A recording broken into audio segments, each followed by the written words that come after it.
Chances are that if you landed here, you, like so many of us, suffer from procrastination. Well, in this video series, we're going to learn all about procrastination. We're going to learn what causes it, and then we're going to learn some tips and tricks in order to banish procrastination from our lives for good.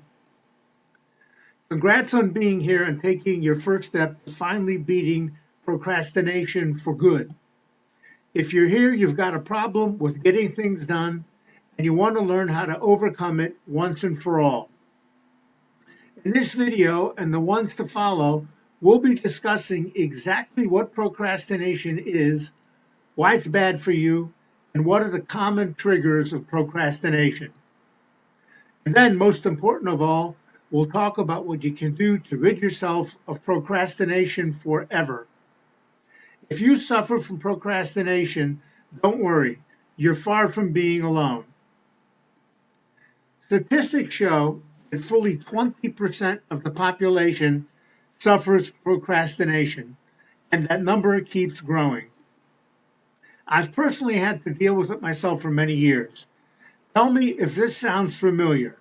You constantly find yourself putting things off for another day.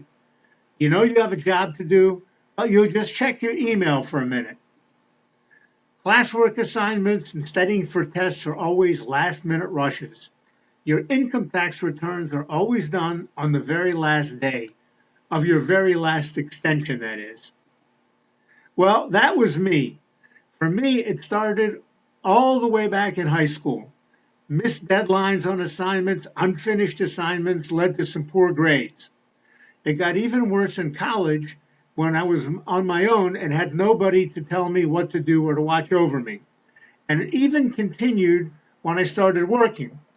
More missed deadlines, things were spiraling out of control, and I knew I had to do something.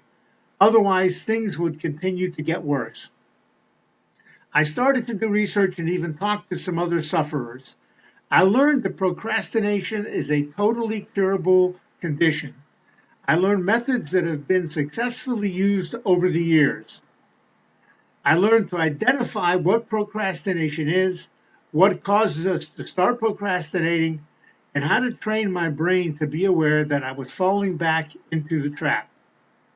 I also learned, and you will too, how to change the way my brain perceives procrastination.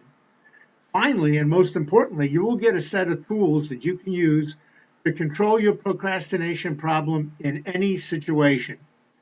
If you employ these methods and some other tricks and tips, you'll be on your way to becoming free of procrastination for good. So let's get started. First, we're going to talk about procrastination and your brain. If you want to make an easy job seem mighty hard, just keep putting off doing it. I don't know about you, but that described me to a T. Let's take a look at a typical case of procrastination. This particular individual has been assigned by her boss to write a report for one of the company's best clients. Our individual doesn't usually get these types of assignments, so she decides to give it a few days before starting. She'd like to get some time to arrange her thoughts and think over what she has to get done. By now it's Friday, and the report is due on Monday. No problem. There's still the entire weekend to get it done. Saturday comes and goes, and still no report. Well, it's no big deal because she still has all of Sunday. But she has a few other things to do first on Sunday, and before you know it, it's Sunday night and nothing has been done yet. Oh well, it's still Monday morning first thing because the report really isn't due until 2 p.m. But when she gets to work, there's a mountain of emails and a bunch of phone calls to return. Long story short, she has to ask her boss for an extension, which he grants her, although he isn't overjoyed about it. After all, this is an important client. Our individual tells herself that next time it'll be different. She's determined to start her next assignment earlier. But deep down, she knows that's not going to happen. She keeps falling into the same rut. Something's going to have to give to break this pattern. Does any of this sound like you? Do you also put things off to the very last minute?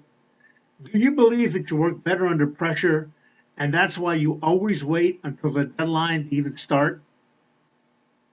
If you answered yes to any of these questions, you are a procrastinator. The dictionary says procrastination is to defer action, delay until the opportunity is lost. It also involves focusing on those tasks that are more enjoyable to us as opposed to those which are more urgent and need to be done, which usually translates into doing things at the very last second. Those of us who are afflicted with procrastination are always drawn to do the things which are most fun and pleasurable to us. What we need is to have a system that can get us back on track quickly whenever we find ourselves veering off. That's our stated goal with this series of videos, to develop a system where we control our procrastination instead of allowing it to control us. In our next video and the series of videos to follow, we will learn why procrastination is bad for us and what causes so many of us to suffer from it. In the meantime, if you'd like to see some of the methods that worked so well for me, go to this website to learn more or just click on the link in the description below. In the meantime, keep an eye out for our next video where we'll talk about some of the things you can do to finally rid yourself of procrastination.